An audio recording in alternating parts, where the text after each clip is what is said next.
ശ്യാമേ, കേരളത്തെ പിടിച്ചു കുലുക്കുന്ന ഒരു കാര്യം നടന്നിട്ടുണ്ട്. പക്ഷെ പിടിച്ച് കുലുങ്ങിയിട്ടില്ല കേരളം. എന്താണെന്നറിയില്ല.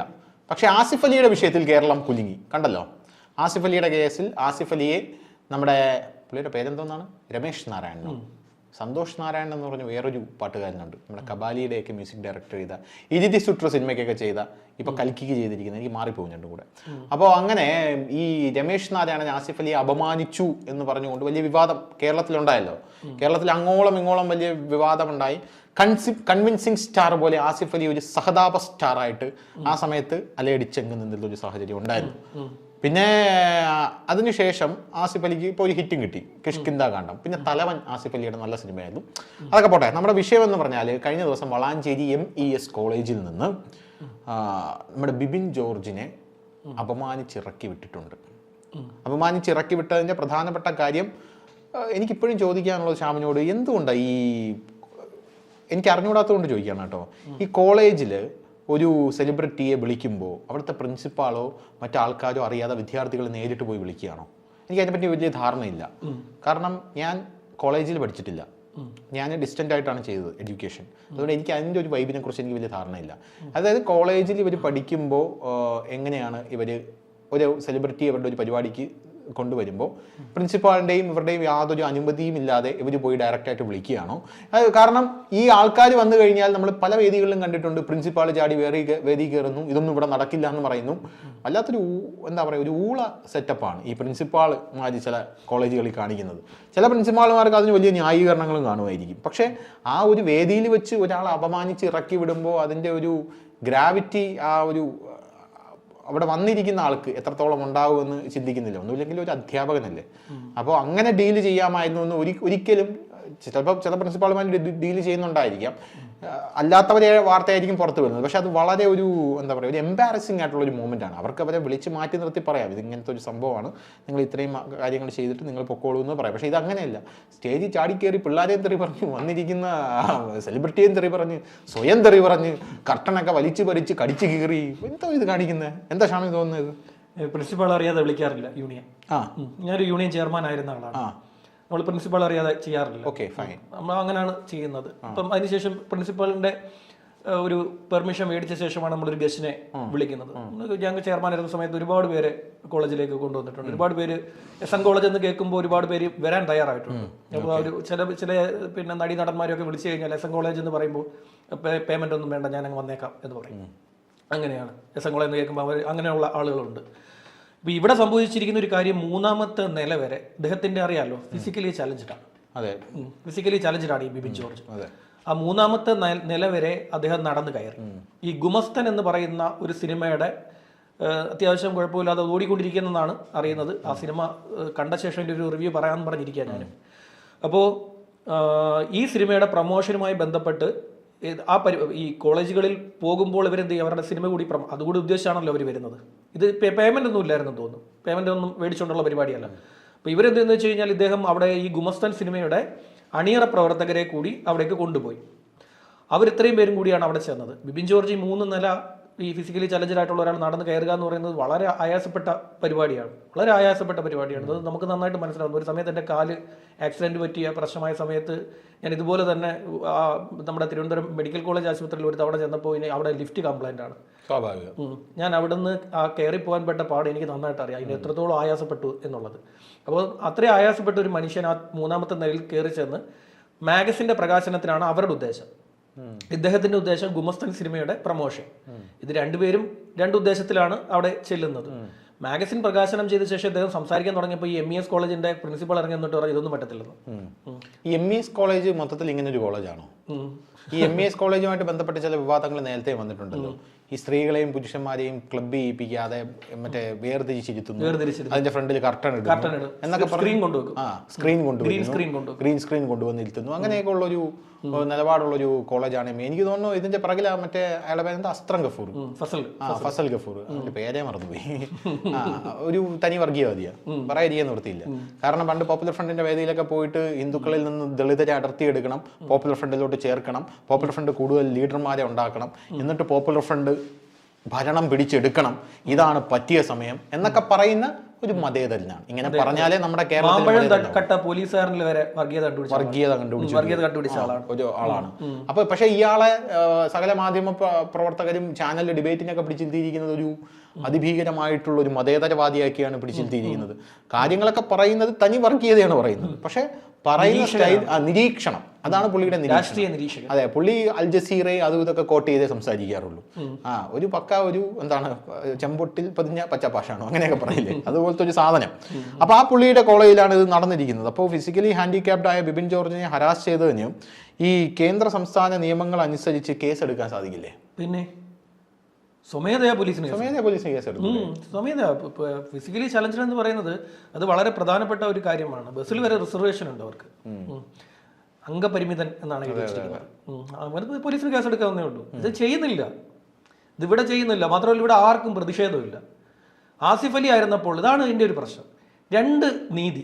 രണ്ട് രീതിയിൽ പ്രതികരിക്കുന്ന ഒരു സമൂഹമാണ് നമ്മുടെ ഈ കേരളത്തിലെ. എല്ലാ കാര്യത്തിലും അങ്ങനെയാണ്. എല്ലാ കാര്യത്തിലും ഇത് നമ്മൾ വിളിച്ചു പറയുമ്പോൾ ഇവര് പറയും പോടാ വർഗീയവാദി. എനിക്ക് മനസ്സിലാവുന്നില്ല.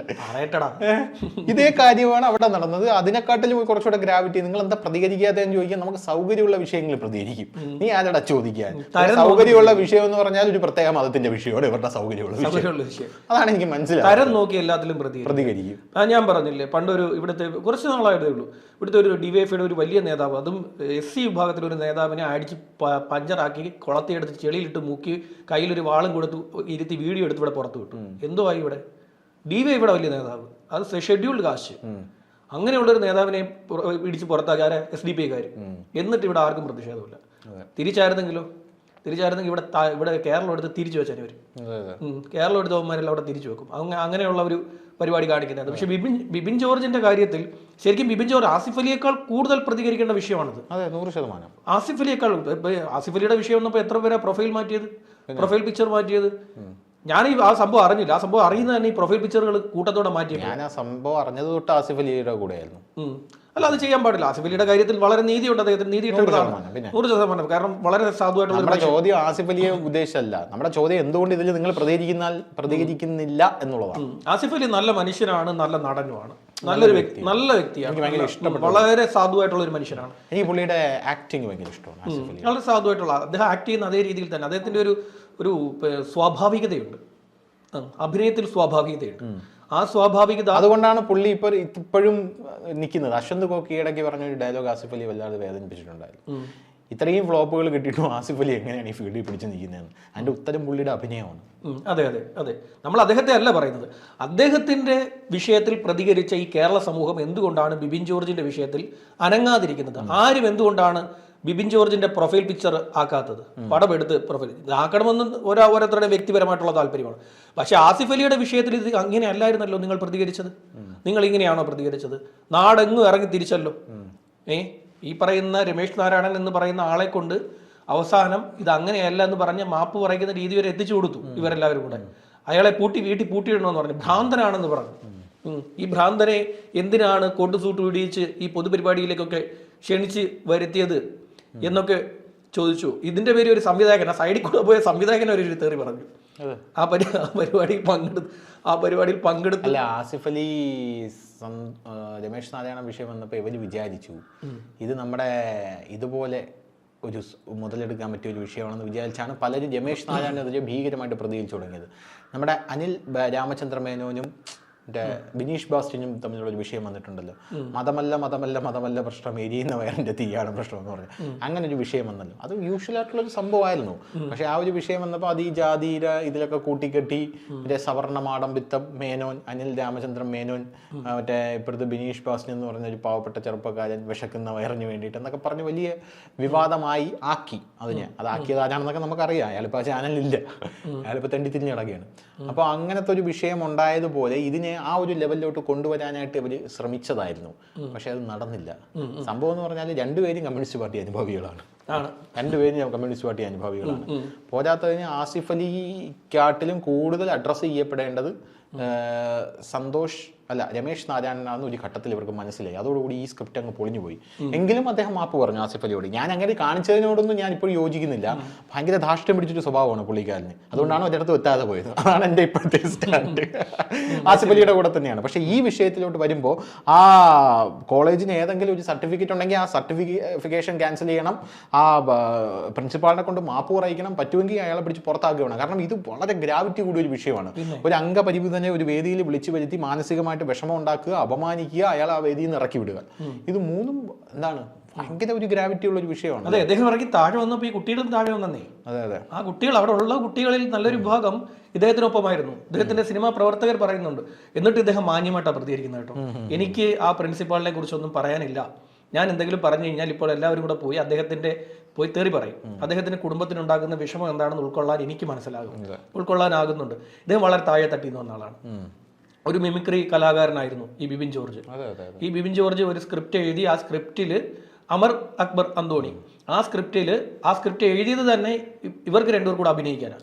വിഷ്ണു ഉണ്ണികൃഷ്ണനും ബിബിനും കൂടെ. അതുകൊണ്ടാണ് ജയസൂര്യയുടെ കഥാപാത്രത്തിന് അംഗപരിമിതനായിട്ടുള്ള കഥാപാത്രം എഴുതി വെച്ചിരിക്കുന്നത് തന്നെ ഈ ബിബിൻ ജോർജിന് അഭിനയിക്കാൻ വേണ്ടിയിട്ടായിരുന്നു. അപ്പോൾ നാദൃശയുടെ കൈ കിട്ടിയപ്പോൾ അദ്ദേഹം പറഞ്ഞു, ഞാനിത് സിനിമയാക്കാമെന്ന് പറഞ്ഞ് അദ്ദേഹം ഇതിൽ പൃഥ്വിരാജിനെയും ഇന്ദ്രജിത്തിനെയും ജയസൂര്യയും ഒക്കെ കൊണ്ടുവന്ന് അത് നല്ലൊരു സിനിമയാക്കി മാറ്റുകയും ചെയ്തു. പിന്നീട് അവരുടെ കരിയർ നല്ല രീതിയിൽ വളർന്നു. ആ സിനിമയോടുകൂടി അവരുടെ കരിയർ മാറി. കരിയർ മാറി. പിന്നീട് അവർക്ക് കട്ടപ്പനയിൽ ഋത്തിക് റോഷൻ വന്നു. അതും ഇവരുടെ ഒരു പ്രത്യേകത, നല്ല കലാകാരന്മാരാണ് ഇവർ രണ്ടുപേരും. അവർ അതിനകത്ത് ഒരു അഭിമുഖത്തിൽ അവർ പറയുന്നുണ്ട്, ഇത് ഈ കട്ടപ്പനയിലെ ഋത്തിക് റോഷനിലെ സലീം കുമാറിന്റെ കഥാപാത്രത്തെ സലീം കുമാറിന് വേണ്ടി തന്നെ എഴുതിയതാണ്. അവർ അത് പോയി അഭിനയിച്ച് കാണിച്ചു കൊടുത്തു. അപ്പോൾ സലീം കുമാറിനെ അഭിനയിച്ച് കാണിച്ചു കൊടുത്തപ്പോൾ സലീം കുമാർ ഈ ബിബിൻ ജോർജിനെ ശ്രദ്ധിച്ചു. ചേട്ടാ എൻ്റെ സൗണ്ട് എന്നെ കൈ നന്നായിട്ട് ഇവൻ പറയുന്നുണ്ടല്ലോ എന്ന്. അത് സലീം കുമാറും പറഞ്ഞിട്ടുണ്ട്, ഈ ബിബിൻ ജോർജും പല അഭിമുഖങ്ങളിലും പറയുന്നത് കേട്ടിട്ടുണ്ട്. ഇതൊരു മൂന്നാമത്തെ നിലയിൽ വരെ വിളിച്ച് കയറ്റുക, അത് ക്ഷണിച്ചു വരുത്തുക, വിളിച്ചു വരുത്തി. അതിപ്പോൾ കോളേജ് പ്രിൻസിപ്പാൾ അറിഞ്ഞോ അറിയാതോ എന്തോ ആയിക്കോട്ടെ, ആ പ്രിൻസിപ്പാൾ എന്ന് പറയുന്നത് ആ കോളേജിൻ്റെ നട്ടെല്ലാണ്. അവിടെ നടക്കുന്ന എന്ത് കാര്യത്തിനും ഉത്തരവാദിത്വം അദ്ദേഹത്തിനുണ്ട്. എന്ത് കാര്യത്തിനും, അവിടെ അടി നടന്നാലും അവിടെ ഒരു വേറെ എന്തെങ്കിലും പ്രശ്നം നടന്നാലും എല്ലാത്തിനും ഉത്തരവാദിത്വം അദ്ദേഹത്തിനുണ്ട്. കാരണം അദ്ദേഹമാണ് ആ സ്ഥാപനത്തിൻ്റെ, ആ ഒരു എഡ്യൂക്കേഷൻ സ്ഥാപനത്തിൻ്റെ ഹെഡ് എന്ന് പറയുന്നത് ആ പ്രിൻസിപ്പാളാണ്. അവിടെ അദ്ദേഹം തന്നെ ഈ തറവേല കാണിക്കുക, എന്നിട്ട് ആ തറവേല കാണിച്ചത് അവിടെ ഇരിക്കട്ടെ, ഇവിടെ ഒന്നും ആർക്കും ഒന്നും മിണ്ടാനില്ല. ഇങ്ങനൊരു തറവേല അവിടെ നടന്നു എന്നറിഞ്ഞിട്ട് എല്ലാവരും അറിഞ്ഞ വിഷയം, എല്ലാ ആൾക്കാരും SFI ഉണ്ടായിരിക്കും. ഈ MES കോളേജുകളിൽ SFI അവിടെ ഈ പറയുന്ന പോലെ SFIക്ക് അങ്ങനെയൊക്കെ ഉണ്ടായിരുന്നു. വലിയ പ്രത്യേകത SFIക്ക് ഈ തരാതരത്തിലുള്ള പ്രതികരണമാണ്. തരം നോക്കി SFI എന്തെങ്കിലും ഉണ്ടാറുള്ളൂ. അല്ലാതെ വേണ്ടി കഴിഞ്ഞാൽ SFIക്ക് ഈ പുറകെ നിൽക്കുന്നവനൊക്കെ SFIയുടെ നേതാവിന്റെ പെടലിക്ക് തട്ടും. തിരിഞ്ഞു നോക്കുമ്പോഴത്തേക്ക് ഈ ചുവപ്പ് മാറി അല്ല ഈ പിന്നെ വെള്ളക്കൊടിയാണല്ലോ, വെള്ളക്കൊടിയുടെ ഇതൊക്കെ അങ്ങ് മാറും, നിറമൊക്കെ അങ്ങ് മാറും. മുഖ്യമന്ത്രി ഇപ്പൊ നല്ലപോലെ അനുഭവിച്ചോണ്ടിരിക്കും. മുഖ്യമന്ത്രി അവരുടെ നേതാവ് തന്നെ അനുഭവിച്ചുകൊണ്ടിരിക്കുക. അതുകൊണ്ട് അവരാരും ആർക്കും പ്രതികരണമൊന്നുമില്ല. ഇവിടുത്തെ എന്താ പുരോഗമന സംഘടനയാണല്ലോ DYFI, എന്താ പ്രതികരിക്കാത്ത? പുരോഗമനമാണല്ലോ എപ്പോഴും പറയുന്നത് DYFI. പുരോഗമന സംഘടനയാണ്. ആ സംഘടനയുടെ നേതൃത്വത്തിനൊന്നും പറയാനില്ല, ആർക്കും ഒന്നും മിണ്ടാനില്ല, ആർക്കും ഒന്നും പ്രതികരിക്കാനില്ല. ഇവിടുത്തെ പിന്നെ സാമൂഹിക നിരീക്ഷകർ, അതുപോലെ തന്നെ സാംസ്കാരിക നായകന്മാരെ നമുക്ക് നന്നായിട്ട് അറിയാം. കുളങ്കലയ്ക്ക് മീൻ പിടിക്കാൻ ഒരു ചാൻസ് ഇല്ലാത്തത് കൊണ്ടായിരിക്കും അവർ പ്രതികരിക്കുക. എപ്പോഴും ശ്രദ്ധിച്ചിട്ടുണ്ടോ, ഒരു പ്രതികരണം ഇവർ നടത്തണമെങ്കിൽ ഇവർ പാവപ്പെട്ടവന് വേണ്ടി ഒന്നും ഇവർ പ്രതികരിക്കില്ല. ഇവർക്ക് എന്തെങ്കിലും ബെനിഫിറ്റ് അതിനകത്ത് നിന്ന് കിട്ടുന്നു എന്നുള്ള വിഷയങ്ങളിൽ മാത്രമേ അവർ പ്രതികരിക്കാറുള്ളൂ. ഇവർക്കൊരു വിഭാഗത്തിനെ പ്രീണിപ്പിക്കാനുണ്ടോ, ഇവർക്ക് ആ വിഷയത്തിലൂടെ ഒരു ജാതിയോ ഒരു മതത്തിനെ താറടിക്കാൻ സാധിക്കുമോ, അല്ലെങ്കിൽ ഇവർക്ക് ആ വിഷയത്തിലൂടെ 10 വോട്ട് കിട്ടുമോ, അല്ലെങ്കിൽ ഇവർക്ക് ആ വിഷയത്തിലൂടെ സമൂഹത്തിൽ ഒരു ഗുഡ് സർട്ടിഫിക്കറ്റ് കിട്ടുമോ, അല്ലെങ്കിൽ ഇവർക്ക് ആ വിഷയത്തിൽ അല്ലാതെ നമ്മൾ പ്രതികരിച്ചു കഴിഞ്ഞാൽ അവന് മാത്രമേ ഗുണം ഉണ്ടാവൂ, അവന് നീതി കിട്ടും, എനിക്കെന്താ ഗുണം എന്നുള്ള ഒരു വിഷയത്തിൽ ഈ മാരൊന്നും പ്രതികരിക്കാറില്ല. അതങ്ങനെ തന്നെ. നമ്മൾ ഇവരെ അനുകൂലിച്ചൊന്ന് പറഞ്ഞു നോക്ക്, വാർത്തയുടെ താഴെ വരുന്ന കമന്റുകൾ വായിച്ചു നോക്കിയാൽ മതി. ഇവരെ അനുകൂലിച്ച് പറഞ്ഞു കഴിഞ്ഞാൽ പിന്നെ നമ്മളായിരിക്കും ഇവിടുത്തെ ഏറ്റവും നല്ല മനുഷ്യർ, നല്ല മനുഷ്യർ. ആ വാർത്ത നല്ല വാർത്താ അവതാരകൻ എന്നൊക്കെ പറയും. നല്ല വാർത്താ അവതാരകൻ, രക്ഷയില്ല, താങ്കളെ കണ്ട് പഠിക്കണം, ശ്യാം ആൻഡ് ധനുഷ് കോംബോ ഒരു രക്ഷയില്ല. അത് ഒന്ന് ഒരു ദിവസം അത് മാറ്റി പറഞ്ഞു നോക്ക്. നിങ്ങളിൽ ഒരുപാട് പ്രതീക്ഷയുണ്ടായിരുന്നു ഷ്യാമേ, നിങ്ങൾ എന്റെ പ്രതീക്ഷകളെല്ലാം തെറ്റിച്ചു കളഞ്ഞു. ധനുഷ് കുറച്ചുകൂടെ കാര്യങ്ങൾ പഠിച്ചിട്ട് സംസാരിക്കുക കേട്ടോ. എന്റെ അത്രയും നോളജ് ധനുഷിനില്ല, ഇതിൽ സംസാരിക്കുക കേട്ടോ. നമ്മളൊക്കെ ഇത് കുറെ കണ്ടിട്ടുള്ളതാണ്. പോയി പണി നോക്കാൻ പറയണേ എനിക്ക് പറയാം. ഈ തരാതരത്തിലുള്ള പ്രതികരണം നടത്തുന്നത് ഇത് നമ്മൾ ശക്തമായി അപലപിക്കുകയാണ് ഈ ബിബിൻ ജോർജിന്റെ കാര്യത്തിൽ. ആരും പറയണ്ട, പക്ഷെ നമ്മൾ പറയും. അതെ, നമ്മൾ പറയും. ഒരു മനുഷ്യനും പറയണ്ട, ഒരു മനുഷ്യനും നിങ്ങൾ ആരും അദ്ദേഹത്തെ സപ്പോർട്ട് ചെയ്യണം, നമ്മൾ സപ്പോർട്ട് ചെയ്യണം. നല്ലൊരു കലാകാരനാണ്. കേന്ദ്ര സംസ്ഥാന നിയമങ്ങൾ പ്രകാരം കേസെടുക്കേണ്ട വിഷയമാണ് ഈ പ്രിൻസിപ്പാളിനെ. ദീപേടി എവിടെ പോയി? ദീപേടി ഇങ്ങനെയുള്ള വിഷയങ്ങളിലൊക്കെ, കലാലയങ്ങളുമായി ബന്ധപ്പെട്ട വിഷയങ്ങളൊക്കെ ചാടി ഇറങ്ങി കവിതയായിട്ട്. ഞാൻ പറഞ്ഞില്ലേ, അവർക്ക് എന്തെങ്കിലുമൊക്കെ ഒരു ഗുണം വേണം. അല്ലെങ്കിൽ അവർക്ക് 2 മാനവികത പറഞ്ഞ് നാട്ടുകാരുടെ കയ്യടിയും 10 ലൈക്കും കിട്ടാനുള്ള വിഷയമെങ്കിലും വേണം. എങ്കിലേ അവര് വേറെ തിരിച്ചായിരുന്നെങ്കിൽ ഇപ്പൊ ദീപേടി എവിടെന്നെങ്കിലും ഒരു കവിത മുട്ടിച്ചോണ്ട് വന്നാൽ. അയ്യോ, തിരിച്ചായിരുന്നെങ്കിൽ ദീപേടി പിന്നെ പറയണ്ട. മെഴുകുതിരി കത്തിക്കലായി, ബഹളമായി, കവിത പറച്ചിലായി, അപ്പൂപ്പൻ താടി പറത്തിവിടലായി. രക്ഷയില്ല. ഇത് തിരിച്ചായിരുന്നെങ്കിൽ ഇപ്പം ആ വൈകുന്നേരം ആ പാളയത്തൂടെ പോകാൻ പറ്റാത്ത അവസ്ഥ. രക്തസാക്ഷി മണ്ഡപത്തിന്റെ അവിടെ സോഷ്യൽ മീഡിയ തുറക്കാൻ പറ്റത്തില്ലായിരുന്നു. സോഷ്യൽ മീഡിയ തുറക്കാൻ പറ്റില്ലല്ലോ. സോഷ്യൽ മീഡിയ തുറന്നു കഴിഞ്ഞാൽ അതിഭീകരമായിട്ടുള്ള, അതിന്റെ പേരിൽ വേണമെങ്കിൽ, ഇപ്പം ഞാൻ പറയട്ടെ, അതിന്റെ പേരിൽ വേണമെങ്കിൽ വേറെ ഏതെങ്കിലും ഒരു നടനായിരുന്നെങ്കിൽ, വേറെ ഏതെങ്കിലും ഒരു ഇവർക്ക് ഗുണമുള്ളൊരു നടനായിരുന്നെങ്കിൽ സോഷ്യൽ മീഡിയ തുറക്കാൻ പറ്റില്ല. പ്രചരണമായി, അതായി, പണപ്പിരിവായി, സുഡാപ്പികളുടെ ബഹളമായി, അടുത്ത പടത്തിന് വേണ്ടി 100 കോടി ക്ലബിൽ കയറ്റണമെന്നുള്ള ആഹ്വാനമായി പാവപ്പെട്ട ഒരു ചെറുപ്പക്കാരൻ. പക്ഷെ നമുക്ക് അങ്ങനെ കൈവിടാൻ പറ്റില്ല. നമ്മൾ ശക്തമായി അപലപിക്കുന്നു, കലാകാരനാണ്, ശക്തമായി പ്രതിഷേധിക്കുന്നു. ശരി.